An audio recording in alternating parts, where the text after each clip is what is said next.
Well, hello there. Dr. J.J. Kelly here, the punk rock doc, and welcome to the show. It's our second one.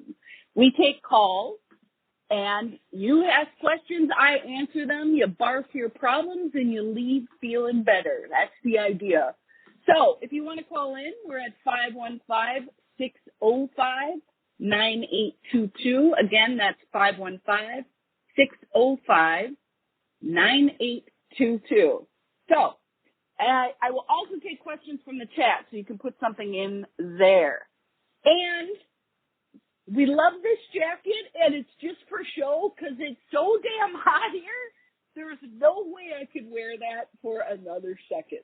So we are already at 85 here in Oakland, California.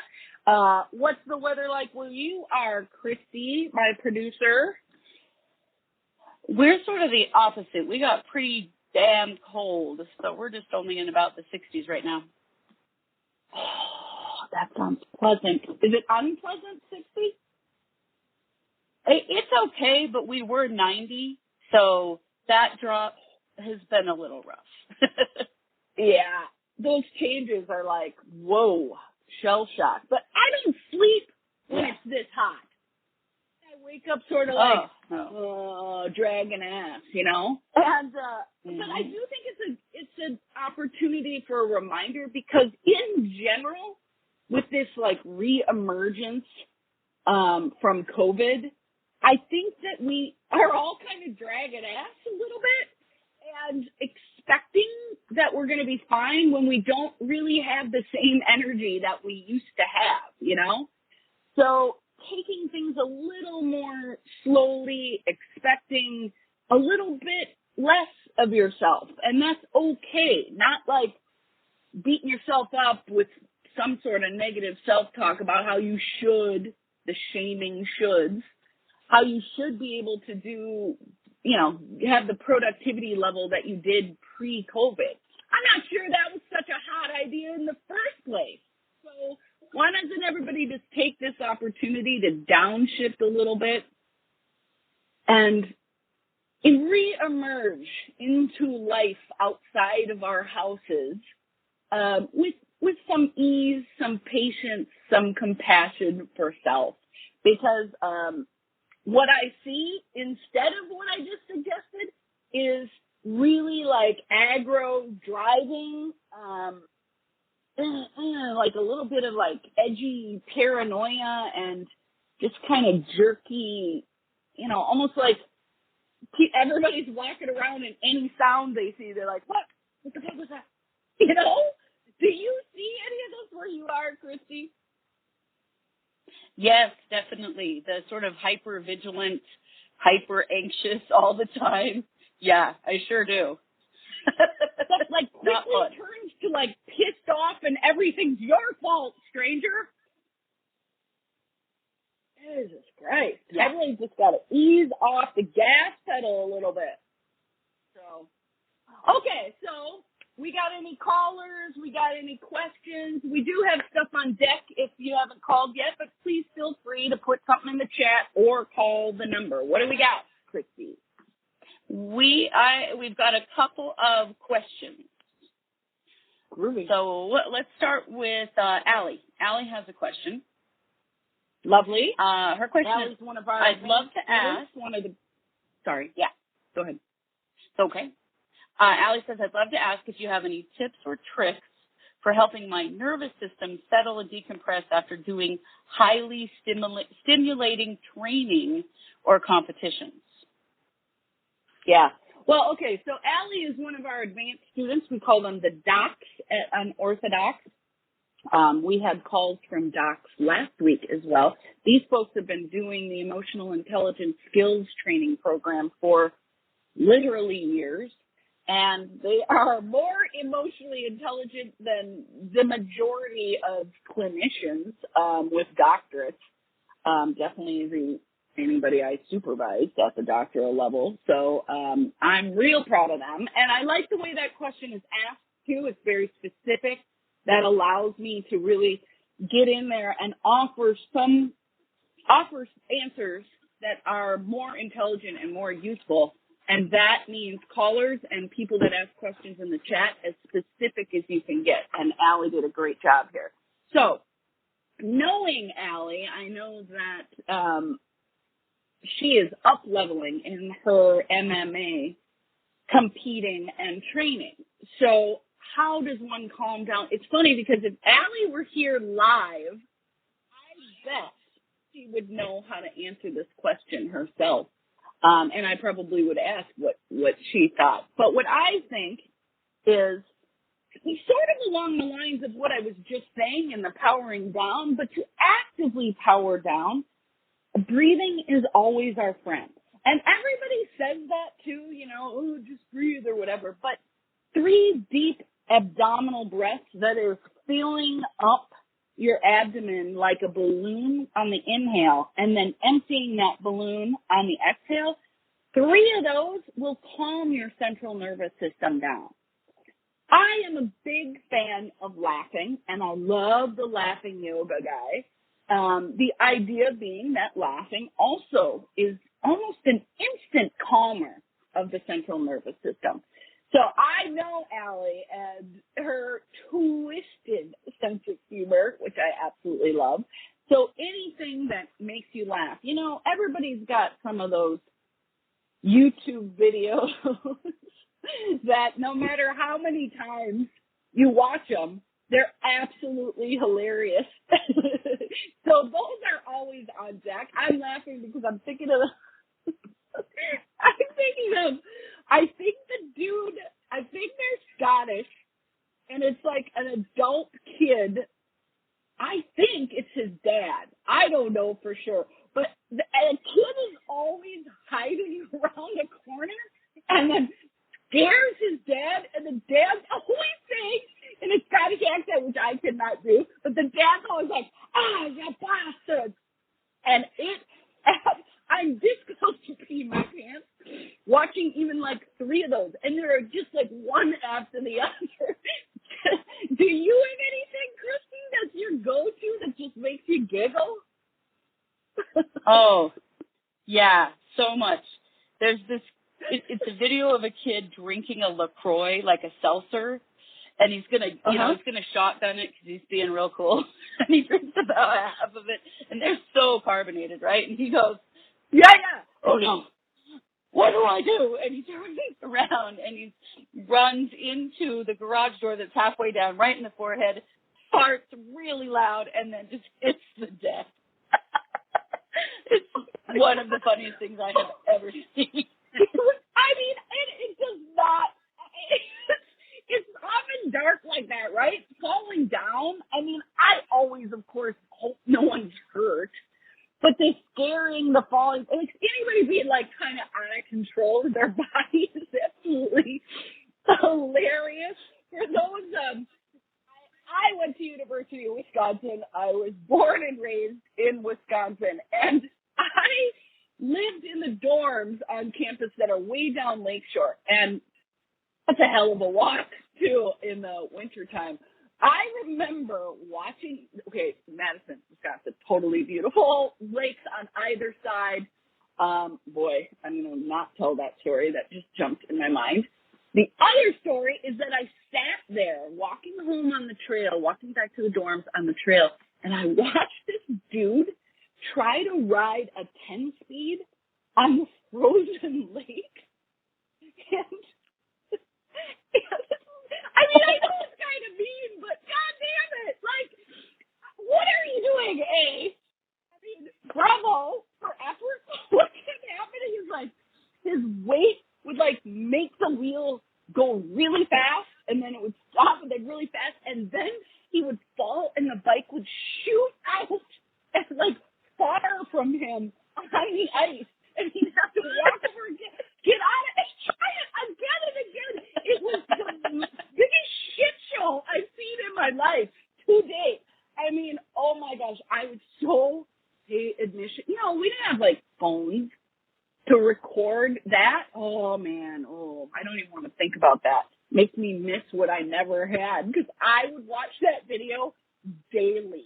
It was so great. See, like, the real effort of it too. God damn, that was Yeah, it's a good time. So, circling back to the actual point, it's that laughing is the best medicine. It really is. And we, even the advanced students, we do a lot of laughing together on our coaching calls. We value that joy that we can share together and connected in that. I mean, since Christy and I have become, associated in business and then friends, my God, we do tons of laughing all the time. I mean, you and I are similar in that way where we just, laughing is what it's about.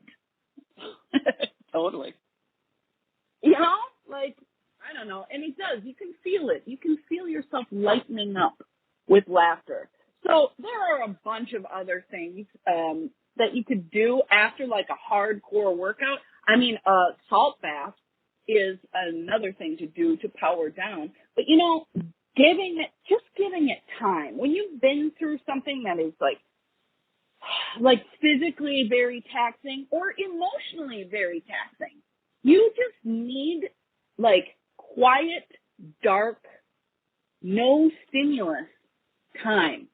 If you meditate, now is the time. You could just do a visualization. There are tons of guided meditations on things like Insight Timer. I mean, it's everywhere. You guys all know where to find that stuff. So just powering down, even if you're sitting alone in the quiet, saying the words in your head, I'm powering down. I'm giving myself the space to power down. I'm letting go. Even that, it sounds so simple. The thing is, why don't people do it then? Duh, Dr. Kelly. Well, you know what? We know a lot of stuff that we don't actually practice, like breathing.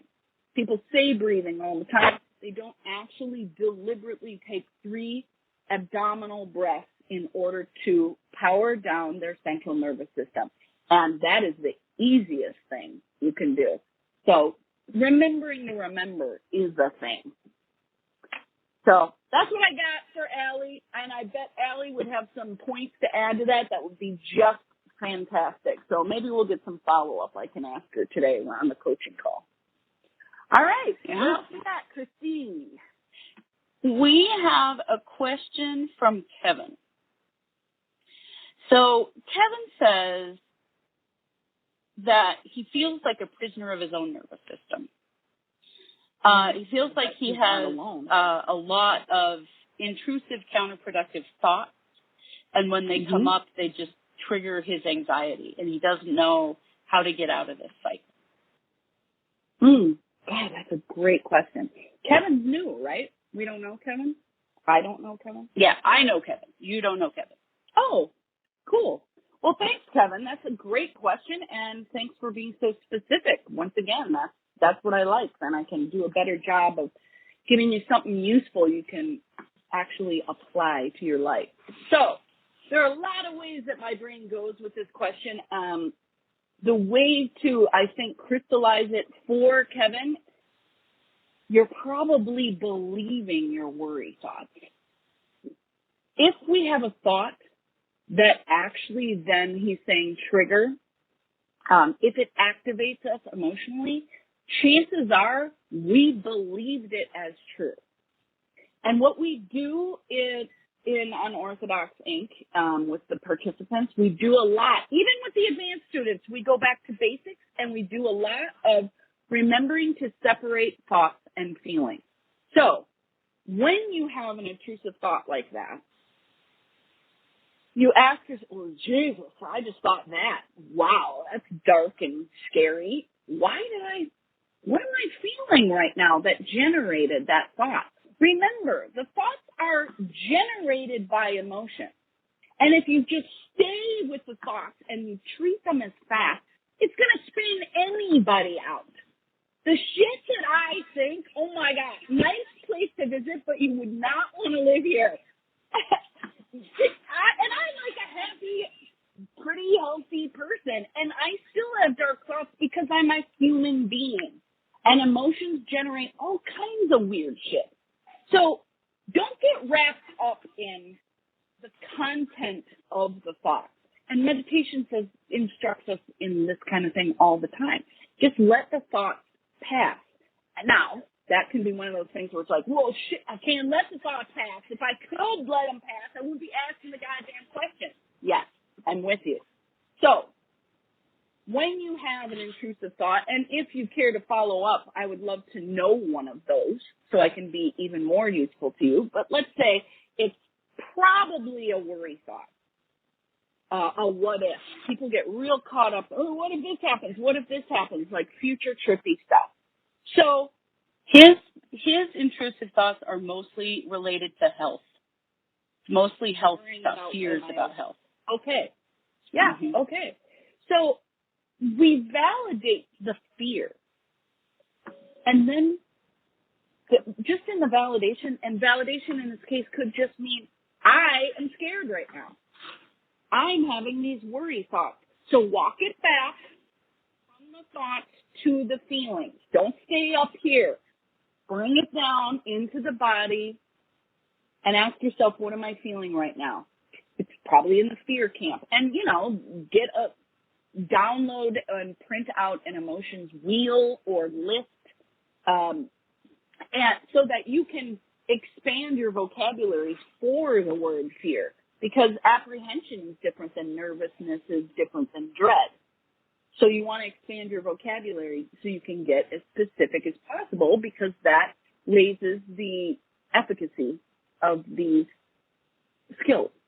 So you've named the emotion. That will already bring it down a little bit. I'm not saying it's going to bring you all the way back to baseline, but it might bring you down enough to be able to think in an effective and problem-solving way. Maybe just remembering, oh shit, I'm scared, so I've been instructed to not believe everything I think. Just that will help you out of treating that worry thought about your health as fast. And why wouldn't that flip anybody out? If we treat one of those, dying, isn't that where we go? We go right to the end of the scary, ends in like death. If anybody takes intrusive thoughts all the way to the end, it's a dead thing. So we just name it as like fear of death, which is true for all of us. But fear of getting sick. With the pandemic, of course. The fear is the of course. We validate the fear. We do not validate the worry thoughts, because those could be all over the place. And you can't really evaluate whether one of your thoughts is true until you get yourself back to baseline. So you get emotionally activated, and then you validate the thought. No, don't do that. Don't do that. You validate your feelings. I'm feeling fear about my health. Whoa. Nope. Not going to treat that as fact. Definitely not. I'm going to let those all roll by and just problem solve around fear. So when I feel fear, what am I supposed to do to regulate my fear in an effective way? Not believe everything I think. Keep coming back to how it's a feeling generating those thoughts. They are not necessarily fact. I will evaluate that later when my fear is regulated to see whether it's fact or not. Probably not going to be. Especially with health things, you probably would have to go get tests in order to, you know what I mean? Like, we worry about things that we don't have proof for. So you can let those go by. And when you have this process in a practiced, effective kind of problem-solving way, you've streamlined it a little bit, then it doesn't matter how many fucked up worry thoughts you have, because you know, hey, I just have to not believe everything I think when I'm scared or when I'm angry or when I'm really sad. It can be any emotion. It's just fear is like flying around and is very common right now. So all I have to do is keep validating my emotions, my feelings, and not believe everything I think. when I'm scared. So I let that pass on by and then ask myself, okay, I'm afraid. I got some words for how I'm feeling. It's brought it down a little bit, but I'm not quite to baseline yet. So I've validated. Now we problem solve. What do I do for myself when I'm feeling scared to regulate that fear? Well, I might take 3 deep abdominal breaths to calm my central nervous system down. I might take a walk. I might watch somebody scaring their dad on YouTube and laugh my ass off. That's a 2-part thing. You name the emotion first and all the problem solving after the validation. If it doesn't come after the validation, it often doesn't work. And then people get the idea that, oh, these skills don't work. Well, did you validate first? No. I was telling myself it was no big deal, that I shouldn't be afraid of that. That is not validation. It's invalidation. Whatever you're feeling is valid just because you're feeling it. The shit that's not valid is those thoughts and often behaviors. Impulsive behaviors are not something we validate. In fact, we try not to make any decisions of how to behave until we are back to our baseline. Baseline means calm, cruising along, no worries kind of place. Everybody has a different way of experiencing that, but most people know what it is, what their baseline is. Your heart rate's down, you're not breathing heavily, you're calm. So decisions of how to behave usually go better if they're made from baseline. When you get emotionally activated and then you quick behave according to that peak emotional experience, that shit can bite you in the ass later, and you have messes to clean up. And I don't get a hell of a lot of argument on that point. Most people, that sounds like common sense to them. So there's a lot of ways to answer Kevin's question, which I appreciate because all those sections are relevant to someone out there listening. And I hope for Kevin's sake that he gets something out of that and try it and let us know how it goes. There might be little tweaks we would need to make for you to make it even more effective, but give it a shot and don't judge yourself while you're doing it or you're just going to wipe all of it away and none of it will work. So, no, this is stupid or I'm stupid or any of that like harsh negative self-talk that often goes on when people try something new on an old thing. It's been going on forever and you've almost lost hope that anything can work for it. Just allow a little bit of suspension of certainty that you've tried everything. Because if you can crack that window open just a little bit and allow for the possibility for something new to happen with new skills, that's all we really need. If you're going, this shit's not going to work, don't even try it. Why try it if you're just going to half-ass it? Do it all the way. Fucking pretend to do it that first time just to get through the initial anxiety that gets projected out onto the situation in the form of criticism. That just means you're not people that don't regulate their fear end up projecting it out in the form of criticism. I'm known for saying that Berkeley, California is notorious for this. One big diagnosed and undiagnosed anxiety disorder. People walking around giving unsolicited advice, criticizing everything, and really smart people too. So you have a very high IQ and not have any emotional intelligence. So just beginner mind this shit. Go in like you're a beginner trying something new and don't berate yourself in your head for doing it. If you were teaching a little kid how to ride a bike, you'd be like, you should be able to ride this by now. I hope you wouldn't do that to a little kid. Do it to a little kid. Don't do it to yourself either. That's a whole other show, like how to talk to yourself we will do that in a different show. So, did he have any follow-up, or can we wrap that one up, Christy? We can wrap that up. That's all we've got for today. Great. Lovely. Perfect timing. Thank you so much, Kevin, Allie, for your questions. Know that every question, that you ask, somebody wants the answer to. Lots of bodies want the answer to out in the world. So you asking a question and being brave in that way, having the courage to come forward and ask your question, helps a lot of people. Not just you, a lot of people. So thanks for the courage to do that. So you can find me if you want to further the discussion. I do free consults, and you can sign up. Oh, it's right there, drjjkelly.com. There's tons of free content on Instagram, also Dr. JJ Kelly on Instagram, and starting up TikTok, and then, Dr. JJ Kelly YouTube. The content's everywhere. The books, everywhere.